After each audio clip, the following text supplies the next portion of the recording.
बात news blast की करते हैं। सबसे पहले बड़ी खबर है, कांग्रेस सीडब्ल्यूसी मीटिंग कल सोनिया गांधी ने बुलाई है। सीडब्ल्यूसी की मीटिंग, ये बड़ी जानकारी आपको दे रहे हैं। कांग्रेस की सीडब्ल्यूसी की मीटिंग होनी है कल। ये मीटिंग होगी, कहा जा रहा है कि सोनिया गांधी ने मीटिंग बुलाई है और वीसी के माध्यम से कल सुबह 10:30 बजे मीटिंग होगी।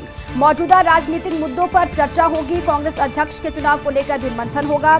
सेंट्रल इलेक्शन अथॉरिटी की रिपोर्ट भी रखी जाएगी मीटिंग में। कांग्रेस का अधिवेशन बुलाने पर भी फैसला होगा। कांग्रेस का अधिवेशन कब बुलाया जाएगा, कैसे बुलाया जाएगा, कौन सी वो तारीख होगी, उसको लेकर भी फैसला लिया जाएगा। और नए अध्यक्ष के चुनाव की प्रक्रिया पर भी कल फैसला होगा। चुनाव तिथि का ऐलान भी कल मीटिंग में हो सकता है, ऐसी भी खबरें मिल रही हैं। किसान आंदोलन और कुछ अन्य मुद्दे हैं जिन पर भी बैठक में चर्चा हो सकती है।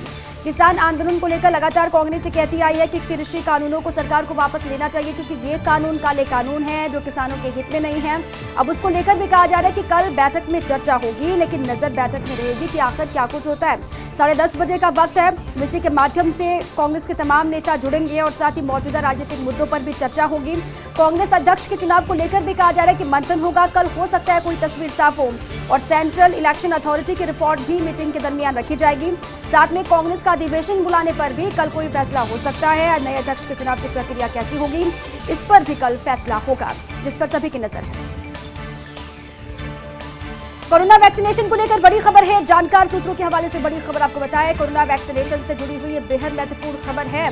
जानकार सूत्रों के हवाले से ये खबर आपको हम बता रहे हैं। प्रधानमंत्री नरेंद्र मोदी टीका लगवा सकते हैं। जी हाँ, ये बहुत बड़ी खबर है। प्रधानमंत्री मोदी टीका लगवा सकते हैं। दूसरे फेज में वैक्सीन लगवा सकते हैं पीएम मोदी। दूसरे फेज में सभी मुख्यमंत्रियों को भी टीका लग सकता है। ये भी कहा जा रहा है कि अलग अलग राज्यों के जो मुखिया हैं, जो मुख्यमंत्री हैं, उनको भी दूसरे फेज के तहत टीका लगाया जा सकता है। 50 से ज्यादा की उम्र के एमपी एमएलए को भी टीका लगेगा। हालांकि पहले से यही कहा जा रहा था, तमाम डॉक्टर्स भी यही कह रहे थे कि पहला फेज तो फ्रंट लाइन जो वर्कर्स है उनको टीका लगाया जाएगा पहले फेज में, लेकिन जब दूसरा फेज आएगा तो उसमें 50 साल से ऊपर के जो लोग हैं उनको टीका लगाया जाएगा। लेकिन अब ये खबर फर्स्ट इंडिया आपको दे रहा है कि उन 50 साल से ऊपर के जो उम्र के लोग होंगे उनमें एमपी एमएलए भी हो सकते हैं जिनको टीका लगाया जा सकता है। लेकिन इसके इधर बड़ी खबर ये भी है कि प्रधानमंत्री मोदी भी टीका लगवाएंगे। अब देखना ये महत्वपूर्ण होगा कि ये खबर कितनी सच साबित होती है, क्योंकि जानकार सूत्र तो यही कह रहे हैं कि जब दूसरा फेज शुरू होगा वैक्सीनेशन का, क्योंकि पहले फेज में भी आपने देखा जो वैक्सीनेशन का उद्घाटन था, आगाज था, खुद प्रधानमंत्री मोदी ने किया और उसके बाद तमाम विपक्षी दल, खुद कांग्रेस भी कई दफा ये कह चुकी है कि अगर वैक्सीन इतने ही कारगर हैं, प्रभावी हैं, तो फिर प्रधानमंत्री मोदी वैक्सीन क्यों नहीं लगा रहे। अब ये जानकार सूत्र कह रहे हैं कि प्रधानमंत्री मोदी दूसरे फेज में वैक्सीन लगा सकते हैं। साथ में सभी राज्यों के जो मुख्यमंत्री हैं, हो सकता है उनको भी टीका लगे। जो 50 साल से ऊपर के एमएलए हैं, एमपीज हैं, उनको भी टीका लगेगा। क्रिकेट, कांग्रेस और पॉलिटिक्स। जी हां, ऑस्ट्रेलिया में भारतीय टीम की जीत के बाद देश भर के लोगों ने बधाई दी। क्रिकेट, कांग्रेस और पॉलिटिक्स, ये पूरी गुत्थी है क्या, ये खबर है क्या, वो समझिए। ऑस्ट्रेलिया में भारतीय टीम की जीत के बाद देश भर के लोगों ने बधाई दी, लेकिन कांग्रेस के दो नेताओं के ट्वीट की खास चर्चा हो रही है, चर्चा हुई भी है। दोनों नेताओं ने यंग भारतीय टीम की जीत का सहारा लेकर तंज कसा और तमिलनाडु के सांसद मणिकम टैगोर ने ट्वीट कर लिखा, सीनियर लीडरशिप के बगैर भी टीम जीत सकती है। ये साफ तौर से कहा गया है कि जो सीनियर लीडर है, लीडरशिप है, उसके बगैर भी टीम जीत सकती है। जो जीत हुई है ऑस्ट्रेलिया में भारत की, उसको लेकर ट्वीट किया गया।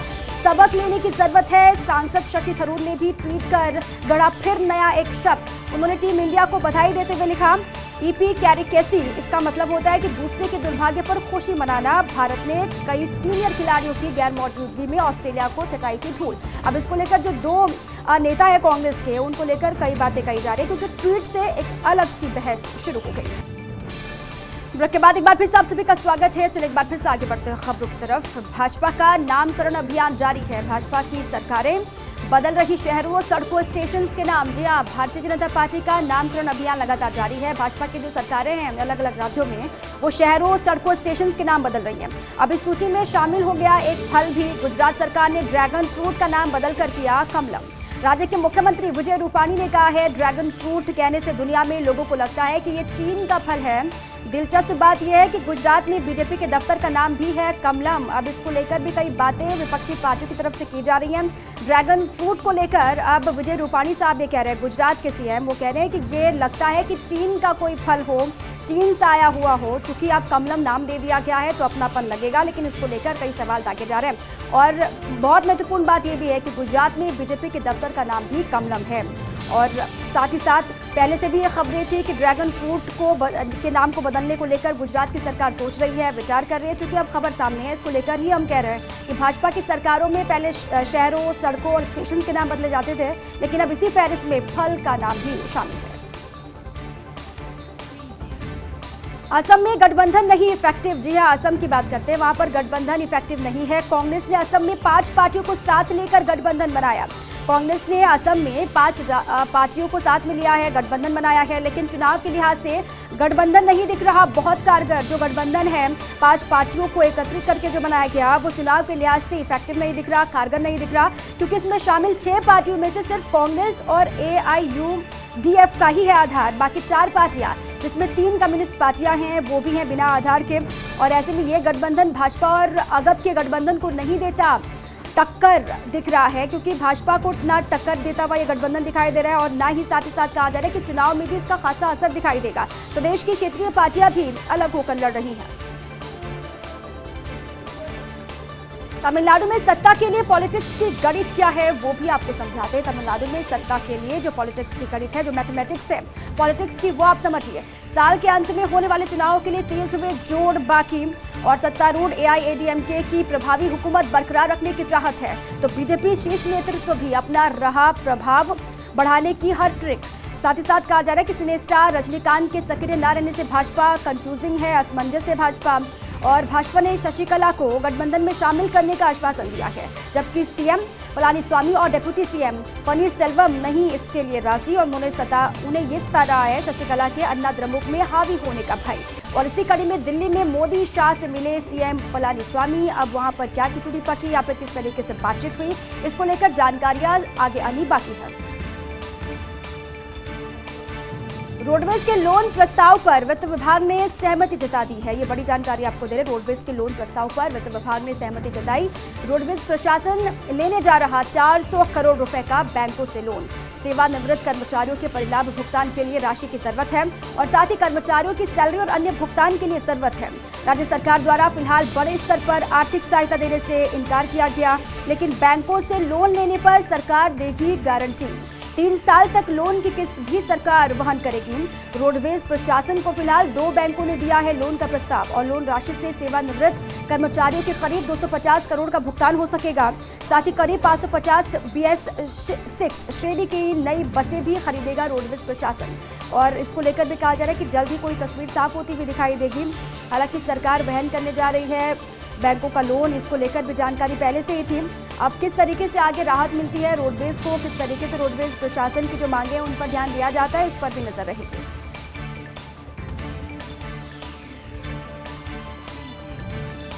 किसान आंदोलन पर बोले आरएसएस के सरकार्यवाह सुरेश भैयाजी जोशी। ये बड़ी जानकारी। किसानों का आंदोलन लगातार चल रहा है और किसानों के आंदोलन पर बोले आरएसएस के सरकार्यवाह सुरेश भैयाजी जोशी। कहा किसानों को सरकार के साथ उन मुद्दों पर जरूर चर्चा करनी चाहिए जिनको लेकर उन्हें संदेह है, उनको संदेह है। अब तक ऐसा लगता है कि सरकार इस तरह की चर्चा के लिए तैयार है।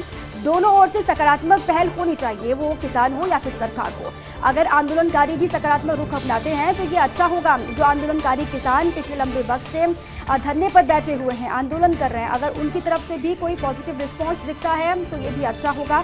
किसी को भी आंदोलन करने से कोई समस्या नहीं होनी चाहिए। लोकतंत्र में सभी को अपनी बात रखने का अधिकार है और किसी को भी, सरकारों को भी आंदोलन से समस्या नहीं होनी चाहिए, लेकिन एक बीच का रास्ता निकलना चाहिए। जो बीच का हल है, समस्या का समाधान होना बहुत जरूरी है। एक आंदोलन न केवल इससे जुड़े लोगों को प्रभावित करता है, किसी भी आंदोलन का बहुत लंबे समय तक चलना समाज की सेहत के लिए भी अच्छा नहीं है। इसको ध्यान में रखते हुए सभी को आगे बढ़ना होगा।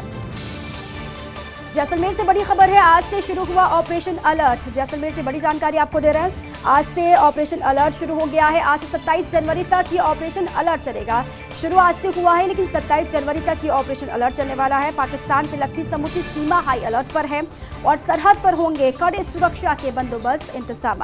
बीएसएफ पूरी तरीके से रहेगी बॉर्डर पर तैनात, अलर्ट मोड पर, और परिंदा भी पर न मार सके ऐसी व्यवस्था की गई है। बीएसएफ के जवान और अधिकारी रहेंगे तारबंदी पर मौजूद। खुर्रा चेकिंग को भी बढ़ाया जाएगा और संवेदनशील स्थानों पर अतिरिक्त सुरक्षा कर्मियों की तैनाती की जाएगी। तो ऑपरेशन अलर्ट को चलाया गया है। 27 जनवरी तक ये चलेगा। सीमाओं की रक्षा के लिए मुस्तैदी के साथ काम करेंगे हमारे जवान। आखिर कहां है झालाना की जूलियट और क्लियोपेट्रा? जी 1.5 वर्ष से नहीं हुई दोनों की साइटिंग। दोनों को लेकर संशय की स्थिति बरकरार है, ये सवाल भी सभी पूछ रहे हैं। पर्यटक जो वहां पर पहुंच रहे हैं, झालाना की जूलियट और क्लियोपेट्रा किधर हैं? 1.5 वर्ष से भी ज़्यादा का वक्त हो रहा है, लेकिन दोनों की साइटिंग नहीं हुई है। दोनों को लेकर संशय की स्थिति बरकरार है। वन विभाग के कैमरा ट्रैप में भी नहीं दिखी दोनों लेपर्ड। आधा दर्जन अन्य लेपर्ड नहीं दिख रहे काफी वक्त से। विभाग के अधिकारी भी इस मसले में बेपरवाह बने हुए हैं। क्या शिकार हुआ या कुछ और वजह है? शिकार इनका हो गया है या फिर कोई और कारण है? इसको लेकर भी कई बातें कही जा रही है। बर्बादी के कगार पर पर्यटन निगम है। जी हाँ, बर्बादी के कगार पर पर्यटन निगम आ गया है। अनदेखी का धीमा जहर लील गया पर्यटन निगम। ये बड़ी जानकारी अनदेखी की गई, जिसके बाद कहा जा रहा है कि अनदेखी का ही धीमा जहर लील गया है पर्यटन निगम और एक दशक में दरक गई पर्यटन निगम की मजबूत दीवार। रूम बुकिंग सर्वकालीन न्यूनतम स्तर पर पहुंची। पिछले 2 महीने में 15% रही रूम बुकिंग और पर्यटकों की संख्या में भी भारी कमी आई है। उम्मीद ये की जा रही थी कि जैसे जैसे देश अनलॉक की तरफ आगे बढ़ेगा तो वैसे वैसे स्थितियां नियंत्रण में होंगी या फिर पर्यटकों की आवक ज्यादा होगी, लेकिन कहा यह जा रहा है कि न्यूनतम स्तर पर रूम की जो बुकिंग होती थी वो पहुंच गई है। पिछले 2 महीने में 15% रही है रूम बुकिंग और पर्यटकों की संख्या में भारी कमी आई है। वल्लभनगर विधायक गजेंद्र सिंह शक्तावत का निधन। लीवर संक्रमण से पीड़ित थे शक्तावत। बुधवार को दिल्ली में अंतिम सांस ली। वल्लभनगर से विधायक गजेंद्र सिंह शक्तावत का निधन हुआ। कल ये बेहद दुखद खबर आई। लीवर संक्रमण से वो पीड़ित थे और बुधवार को दिल्ली में उन्होंने आखिरी सांस ली। प्रदेश में पहली बार 4 महीने के अंदर 4 विधायकों का निधन हुआ है, जो राजस्थान की सियासत के लिए भी बेहद दुखद है। इनमें 3 विधायक कांग्रेस के और 1 भाजपा का है। अक्टूबर में सहाड़ा से कांग्रेस विधायक कैलाश त्रिवेदी का निधन हुआ। नवंबर में सुजानगढ़ से कांग्रेस विधायक मास्टर भंवर लाल मेघवाल चले गए और राजसमंद से भारतीय जनता पार्टी के विधायक किरण माहेश्वरी का निधन भी हुआ था। अब विधायकों में बचे हुए हैं 196 सदस्य ही और इन 4 सीटों पर मार्च तक उपचुनाव होने की संभावना है।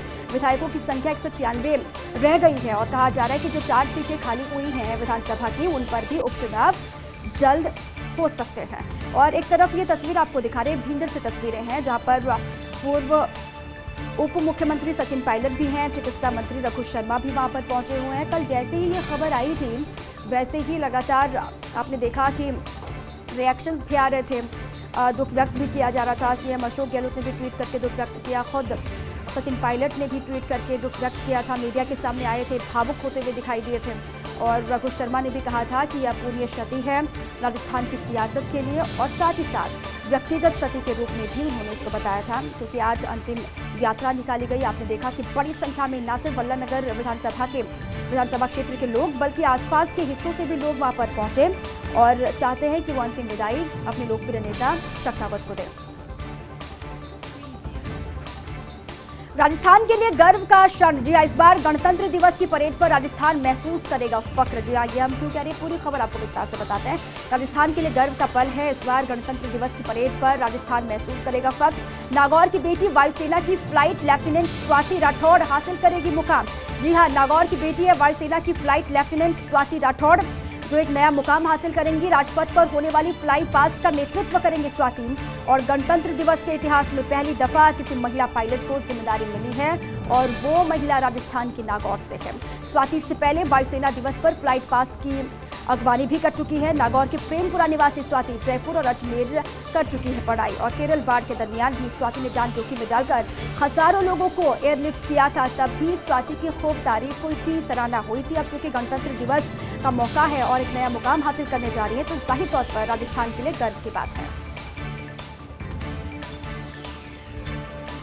क्या किराए के ठेका कर्मी कर रहे अस्पतालों में आंदोलन? जी हाँ, ये सवाल इसलिए भी महत्वपूर्ण है।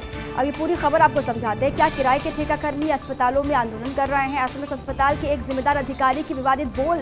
जिम्मेदार पद पर बैठे साहब को संपूर्ण हड़ताल तक की नहीं जानकारी। जो जिम्मेदारी संभाल रहे हैं या फिर जिम्मेदारी जिन पर है उनको भी सही जानकारी नहीं है। जिम्मेदारी पर बैठे साहब को संपूर्ण हड़ताल तक की जानकारी नहीं। सूचना मिलने के 1.5 घंटे बाद जाकर अस्पताल में ये साहब पहुंचे और बगैर कोई जानकारी लिए आंदोलनकारियों को लेकर बोले साहब, अस्पताल में व्यवस्था सुचारू, किराए के ठेका कर्मी कर रहे आंदोलन। अब साहब को कौन समझाए कि ठेका कर्मियों को तो बता दिया किराए का, लेकिन क्या अस्पताल में सुबह से ओपीडी में परेशान मरीज भी है किराए के। ऐसे में साफ प्रतीत हो रहा है कि साहब जिम्मेदारी से बचने के लिए बयानवीर बन रहे हैं। जो जिम्मेदारी दी गई है वो संभल नहीं रही है और उसके इधर आकर बयानबाजी की जा रही है, जो कि गलत है। जनार्दन गहलोत की किताब से जुड़े रोचक किस्से आपको बताते हैं। जनार्दन गहलोत की किताब जिसको लेकर रोचक किस्से, जब दिया कुमारी से चली ज्योतिरादित्य के रिश्ते की बात, कांग्रेस नेता जनार्दन गहलोत की किताब, और किताब में कई घटनाओं का उल्लेख किया गया है जनार्दन गहलोत की तरफ से। माधवराव सिंधिया की जयपुर यात्रा का भी उल्लेख किया गया है, उसका भी जिक्र किया गया और लिखा, कर्ण सिंह को लेकर जयपुर आए थे सिंधिया, दोनों जयपुर के सिटी पैलेस में ही रुके थे, लेकिन ज्योतिरादित्य का रिश्ता जयपुर घराने में नहीं हो सका, शायद भाग्य में लिखा था कुछ और ही। अब इसको लेकर भी तरह तरह के रिएक्शंस आ रहे हैं और तमाम बड़ी बातों का जिक्र इस पूरी किताब में किया गया है। और चलिए इसी के साथ ही न्यूज ब्लास्ट में अभी के लिए बस इतना ही। खबरें लगातार जारी हैं, आप रहिए फर्स्ट इंडिया के साथ।